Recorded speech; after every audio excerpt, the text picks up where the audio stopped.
Hello and welcome to the reformerpilates.com podcast. Today we're joined by Shiniqua and Georgia, the powerhouse best friends and Gen Z founders behind Outskulpted, Leeds' boldest and most authentic Reformer Pilates brand. We're diving into how they built a studio and a brand that's as refreshingly original as they are, the challenges along the way, and their commitment to ensure that their Outskulpted brand and their development grow. Let's get into it.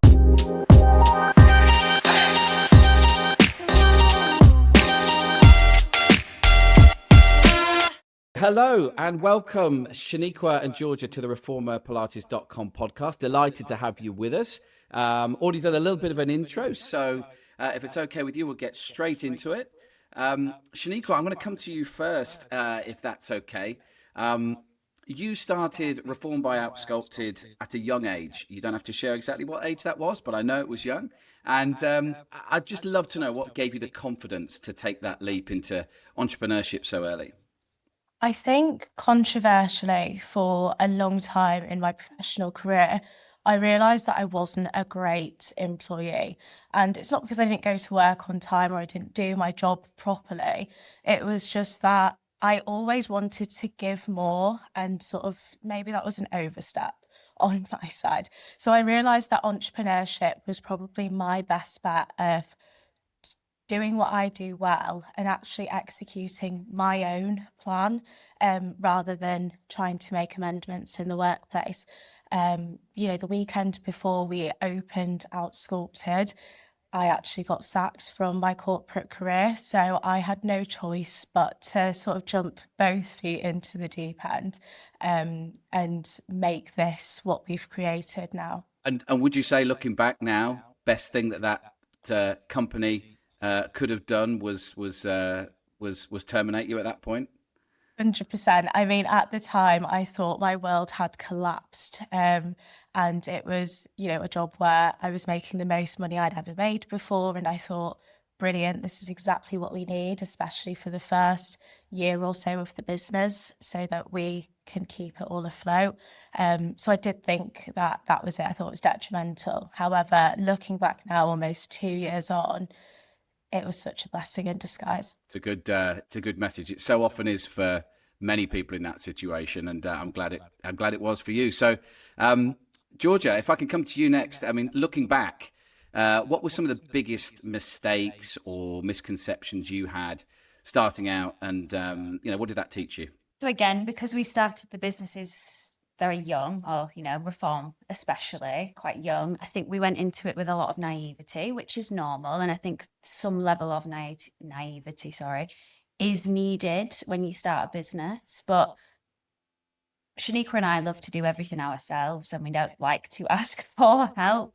So I think that not having enough information up front on, things like a buffer when you open a business, the first 6 months are probably not going to be profitable. But in our heads, we were like, yeah, we'll go in and we'll just absolutely dominate and we'll create all of this revenue, et cetera, et cetera. So that was definitely a big thing for us to sort of give that advice onwards. Now we say, make sure that you've got some kind of buffer when you are starting a business. And I think that the second thing that we didn't really understand, because we're not Pilates instructors, by our profession, we didn't really understand the equipment. So we bought, you buy it cheap, you buy it twice. And we had to very much understand that. And, we still probably overpaid for the initial equipment that we did buy that wasn't really a reformer bed anyway. So for us, it's all of those things that make a massive difference. Understood. And I think there's an interesting thing in that, which is, you need that kind of ambition and kind of, we're going to make this work, right? Yeah. You've got that kind of, in some ways, you don't know what you don't know, and that's what pushes you to kind of move forward.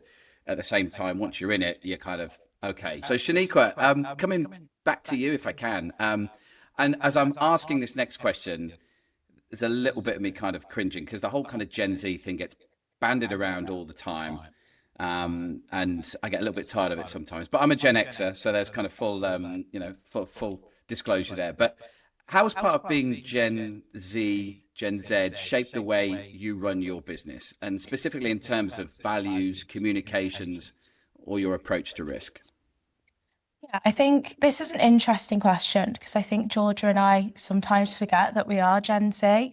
But then I sit back and I'm like, no, I am the scroller. I love TikTok, and I genuinely couldn't think of being in an era where social media wasn't a thing. So maybe I am wholeheartedly Gen Z. But I think that more than ever, it means that we're in a society where everyone can do anything, and it's so accessible to do that. So I feel like for us, we really want to reflect that in the way that we do run Outsculpted, where it's like, hey, like this could go wrong and this might be really scary, but really what's the worst that can happen? So, even in terms of the communication that we give to clients, it very much is do what you want to do, and it can either be a learning or it can be the best thing you've ever done. So that's definitely how we've approached our business, and I think that covers that approach to risk piece.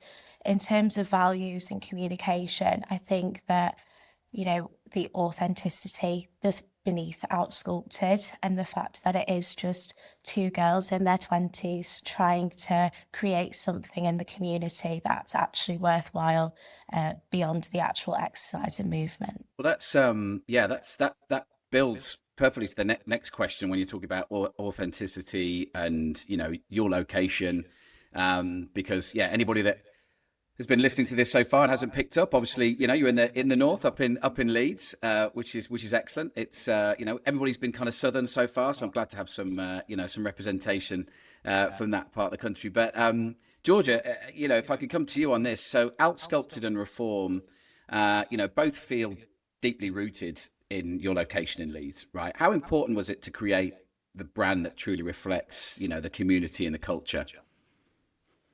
But for us, the most important thing, because Leeds, what we've always said about Leeds is not this prim and proper polished city. It doesn't have all the high-rise buildings that you see down south in London and places like that. There are so many different parts of Leeds that look really different to one another. So it was really important for us to honor that, so we didn't feel out of integrity and out of shape of the community that we were actually there to serve. So even with Reform, it is a period building. The stairs up to Reform are listed. So, there's only so much that you can do with that space. And we sort of just decided to lean into that rather than away from it, and to really honour the culture of Leeds so that the people felt like they were aligned to what we were doing. Yeah, I love that. So not looking to kind of recreate stuff that you'd seen everywhere else. And sometimes things can look a little generic, can't they? Particularly in the Reformer Pilates space. But it was very important to you to have a really defining point of difference. Like, this is Outsculpted in Leeds. It looks and feels very different. I love that. So on that point of authenticity, which again, along with Gen Z, is a word that gets kind of used a lot in conversation and in branding. But Shiniqua, if I can ask you, how do you personally define it? How do you make sure it shows up in your spaces and storytelling? I think that in terms of in our spaces, like Georgia alluded to, they are both very unique for different reasons. So Reform is, that character building where it's exposed brick, and, there's not that many studios that have that element, especially in Leeds. And Heat, we have literally built it from scratch. So we designed the space the way that made sense for us and made sense for our clients as well. So like this wall behind me didn't exist before, but we knew that it was so important to have that space that made people feel welcome to the studio, to Outsculpted. I think in terms of our storytelling, we stay really close to our brand. So even now, almost 2 years on, we are very much involved in our social media. We try to show our faces as much as possible so people recognize us. And that's definitely helped, because Georgia and I will even be out for dinner and we'll have girls come over to us and say, oh my gosh, do you own that studio Outsculpted? And, it's a bit of a, oh my gosh, people know and recognize me, not to toot our own horns, but I think that is exactly what we want. We want people to almost know us before they've even met us. And by knowing us is knowing Outsculpted, and that's definitely how we've created the authenticity in our brand. So buying into you two is going to be a critical component if they're going to step into your studio, right? I think yes and no to that, because I think something that we're wary of is that with this sort of increase in, founder-led brands and the pioneers in whatever industry they're in, it's a difficult one to navigate purely because there can be risk involved with that. Now, if you want to create a brand that eventually you do step away from and you are the reason why people are coming through the doors, it's going to be really difficult to set that boundary. So I think that where it's impactful and where it's necessary, yes, Georgia and I definitely do want to be part of the reason that people come to Outsculpted. But I think leading on from that, we want Outsculpted to be its own person within itself as well. Yeah, understood. If I could stay with you, Shaniqua, for a minute, in terms of like differentiation, which increasingly in this space, in the wellness space, is challenging, right? We just mentioned a moment ago how things can start to look and feel quite generic. But I'd love to get from you, how do you make sure Outsculpted continues to feel distinctive and not just another fitness brand? Yeah, I think that's a really good question. I think that a lot of it does come from trying to be unique in the market. Now, obviously, we are a Pilates studio, so the bulk of it is that, we have the Reformer studio where we have the schedule, we have the Hot Pilates studio, which in of itself is unique. We are the first in the North, and we are definitely wanting to pioneer that movement. But I think a lot of it comes down to what do we do outside of the studio schedule, and how do we make the community feel like Outsculpted isn't just, oh, I'll book my 9 a.m. class and then I'll see them again next week. It's, bringing in events that haven't necessarily been done before, or, stereotypically might not even work with Pilates, but we make them work, and introducing different things that separate us from the masses in the industry. And going from kind of differentiation, I suppose, to consistency, Georgia, if I could come to you, it feels like, the consistency component is important in your brand. I think any brand that's really looking to kind of drive a very clear position, it has to kind of deliver consistency. But, how, from visuals to how clients feel in your studio, what are the key ingredients you think that make out an Outsculpted experience very much Outsculpted and unmistakable? Yeah, I think that this is something that we've definitely had our eyes opened to, or opened our own eyes to, very recently, and something that we are actively working on. We really want to be able to differentiate very clearly, because the market has become even more saturated in the North. It's very prominent down south, and it has we're starting to see that influence come up here. There's a studio opening everywhere on every street corner. So for us, the differentiation has to be consistent, and it's something that we probably haven't mastered just yet, but we have got a plan to execute. And I think the even more interesting thing is that Reform and Heat will feel very different from one another, but at the heart, they stay the same. Like, you still know that you're in an Outsculpted environment because of the way that the instructors greet you, because of the way that the class runs, or, the structure around, and then allowing the teachers to have their own flair too, but it not stray too far away. So it's a really difficult balance, something that we are definitely working on very heavily at the moment, because it's all the things around the class that also make the experience. That's interesting. If I can double click on that, if that's right, the experience around the classes. What is it that you look to do there? Can you kind of share any kind of specifics of the kind of things that you're looking to do to, again, kind of maintain that brand consistency and differentiation? Any one or two specific things that you do?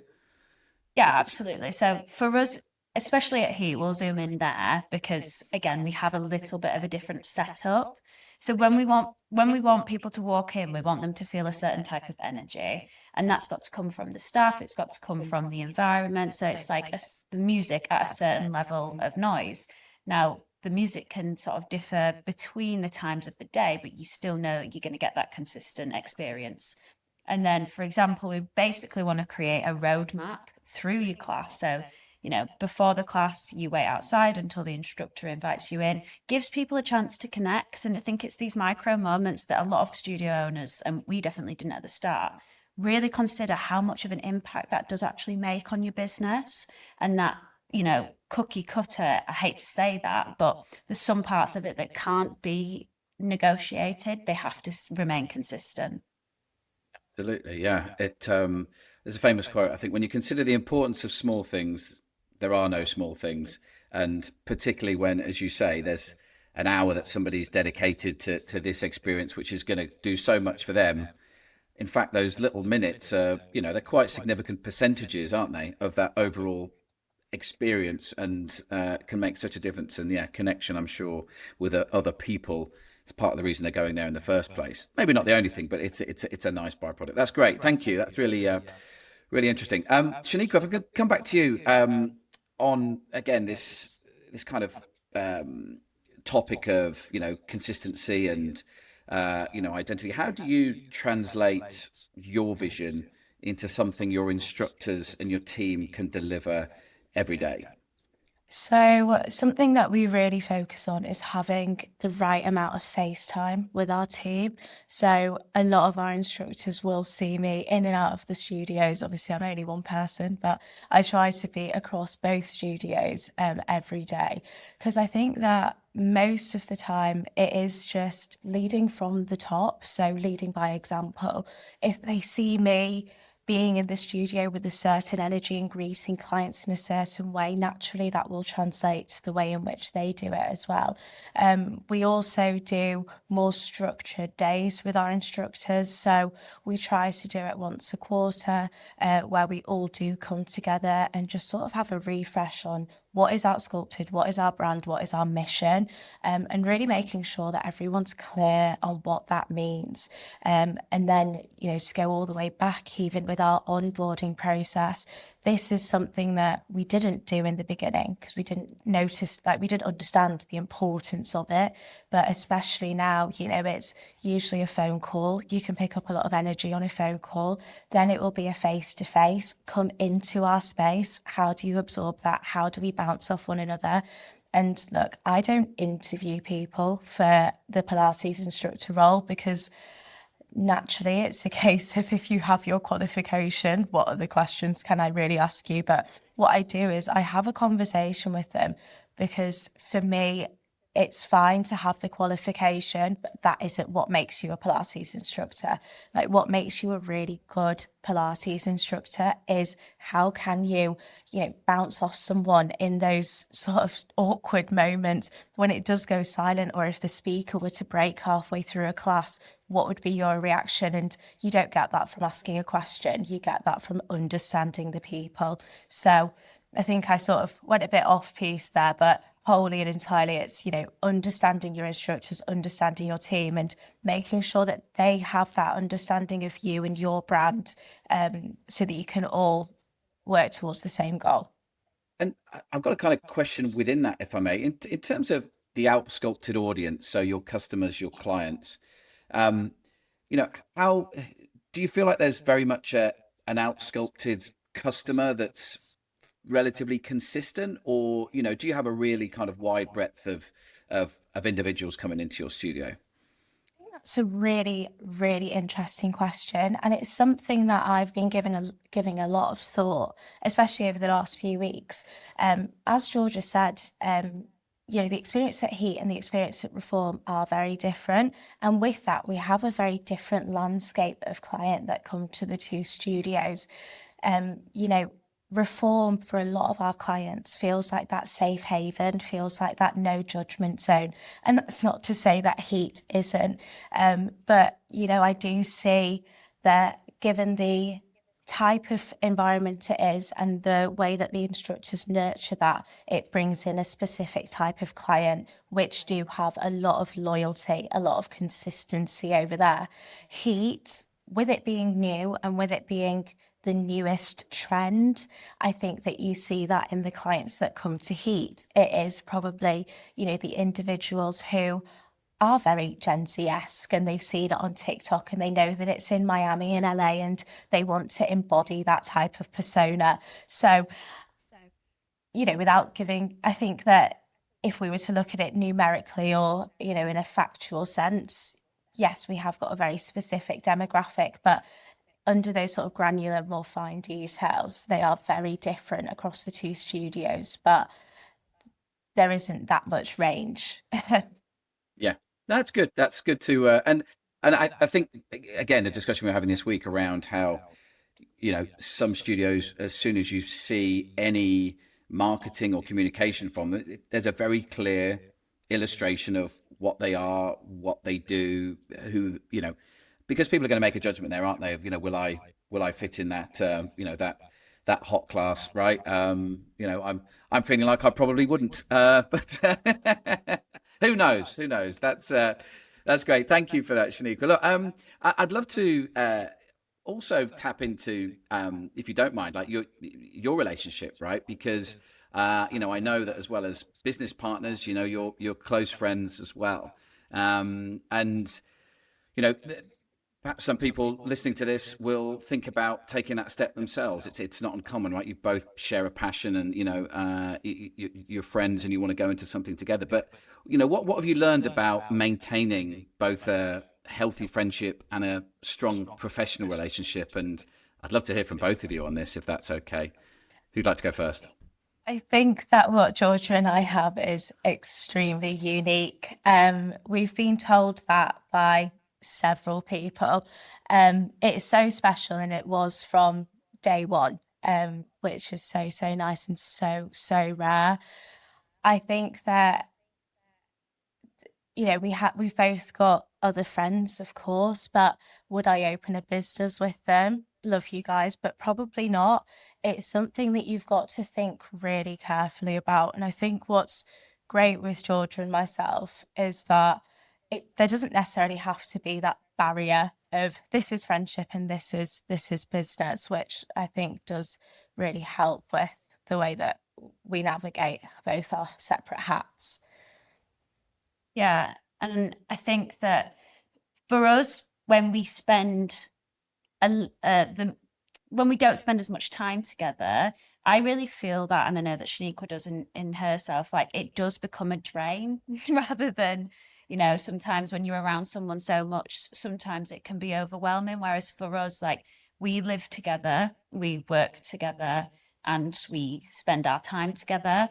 And when we are together in those moments, that's when the creativity comes. You know, when they talk about getting into the flow state, we Yep. get each other to that place. And that's really, really unique. And I think that a lot of people have never really understood our relationship fully because they've never experienced it. And like I said, you know, we actually met at work. So we've only known each other sort of 3.5 years now. But like you wouldn't have ever been able to understand that. Like she has become a part of my family. I've become a part of her family as well. And we have really integrated our lives, kind of like a relationship, but just in like the most positive way possible. So again, like it's very difficult to say this is what you should do to be able to have this relationship, because I don't think that it's as clear cut as that. Yeah.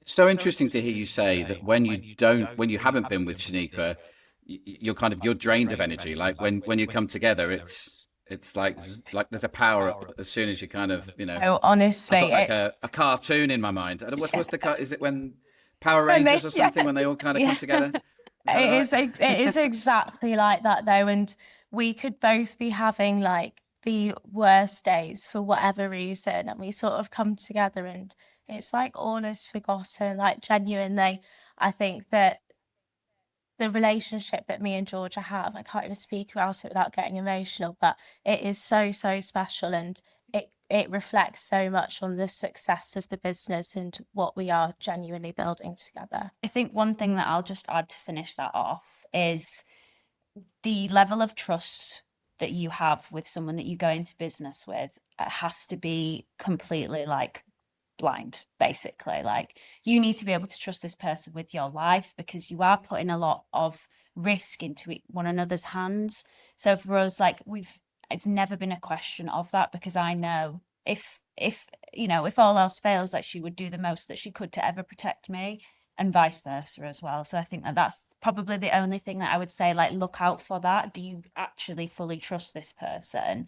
And then if you do, like, just lean into that. How do you each invest in your own personal growth? So you got very clearly here, like, there's growth together, very much so. That's very obvious and clear. But in terms of, like, mentally, creatively, as leaders, how do you continue on that journey as well in terms of investing in your own personal growth? Yeah, so for us, we actually invest actively in our personal development. So whether that be personal development coaches, mentors, going into retreats, we've got personal brand consultants. Like, we have literally got every consultant You're under paying the for sun. them. You're paying for Yeah, them. exactly. Yeah. Like, same with PT, etc., etc. Like, there's probably not one area of my development, and same with Shaniqua, that we don't actively invest in, because as young people, it's very easy for your mind to form in a way. And if you are actively working on, okay, I want it to form in this way so that I go on this trajectory, now is the best time to do that for us. So it's something that doesn't ever happen by chance. It happens by change. Nika, any your perspective on that? Yeah, I think that I completely agree with Georgia. We do actively invest for sure. But I think that, to sort of contradict that, a lot of the investment in our personal growth comes from us just switching off for a second, because my mind goes a million miles an hour all day, every single day, and I think that where I sometimes see the most growth or the most sort of creativity flow from is when I am just doing nothing. I'm not getting advice from one of our hundreds of consultants that want to console us, or I'm not scrolling on TikTok and hearing all the free information that people throw onto social media. I'm just sort of sat with myself and processing all my thoughts. So I think investing in your own personal growth also means investing in your own personal time. And that's something that, especially as entrepreneurs, you sometimes forget to do. Important message. Thank you. I've got a couple more questions, if that's right. One is around what's next for Outskulpted. Or what's next for you both, right? As both people and founders. So where do you see Outskulpted evolving over the next few years, and anything else for you personally, I guess? Who wants to go first? I think that our main focus for now until whenever it feels right, emphasis on the word feels, is that we really want to perfect what we have built so far. So, we aren't looking to open another studio in the foreseeable future, because I think that now what really matters is building a brand that is known on a nationwide scale, and God knows, maybe even a worldwide scale. Like, we really want to make Outskulpted something that people know and love, whether they've been to our studio or not. So I think that's definitely one of our main focuses on a business level. I think for me as a founder, my main priority will always be Outskulpted, but then I want to really lean into some of the other skills that I've learned from my professional career, and I've sort of developed through running Outskulpted as the managing director. So, over the next year or so, I do want to start developing out my own consultancy, where I go in and I help other business owners that aren't necessarily in this industry build and create something that actually makes sense. So it will be mainly operational focusing, but yeah, that's what I think I'll be looking at over the next few years. I think I'm kind of doing the same thing that Outskulpted is doing at the moment. I'm really we've done a lot of growth, very fast, right? And I think that within that, you have to actively develop those skills and the the ability to switch off, like I haven't really quite found that yet. And I also run another business as well full time. So again, it's just finding how best to get out of myself, what best to get out of myself and how to bring that forwards through into everyday life and really manage my time more efficiently, I'd say over the next probably 3 months or so. And then into next year again, it's just continuing that, making it bigger, making it better, making it more perfected. And it's just across all areas of my life, really. We're not very good at like looking too far into the future because things change very, very fast for us. And we're well aware of that fact. So something that we wanted 3 months ago, we might not want anymore. And it's to honor that and to really just lean into that and to not make decisions solely based on how you feel in the heat of the moment, for example. Got it. Last question. And it's kind of related, kind of not related, but I always finish with this question, which is, can you tell me something that's given you unbridled joy in the past week? It doesn't have to be the past week, could be the last 10 days. I'm not specific on that, but just something recently that's given you significant joy. For me, this is something that I think encompasses everything that I've discussed today on our podcast. And, Tuesday I had a 16-hour work day. And now for some people, they'd be like, oh my God, like, why on earth would you do that? But I woke up on Wednesday and I had such a sense of clarity for exactly what we needed to do, where I needed to put my energy, and what is next for Outskulpted. And that brought me so much joy, just knowing that it's all going to be okay. And yes, I was very tired, but those are the things that make me so happy, being able to spend 16 hours of concentrated time on our business and making real change. Right. Thank you. Georgia? I think for me, this past 10 days has been really intense and for us as well. We had the CEO of the company that I work for come back. He is also involved in Outskulpted. And we've had a lot of really big conversations. And I think those conversations, to then move that into action, is where I feel the most joy. So when I feel like I'm moving the needle ever so slightly more forwards, it's that consistent, development and growth and work. We absolutely adore doing work, and that is what brings us joy. And I think as an entrepreneur, like, you have to be bought into the work and whatever that looks like, because if that doesn't bring you joy, it's probably not the thing for you. And I think that there's a lot of people, and especially with the rise of the hustle culture and everything like that, that feel bad for not wanting to do the work. Like, it's absolutely fine. There is a place for everyone. And I think, again, it's just coming back to me. It's like honoring the fact that I do love that, making the time to do it, and just like enjoying that is my ride. Thank you.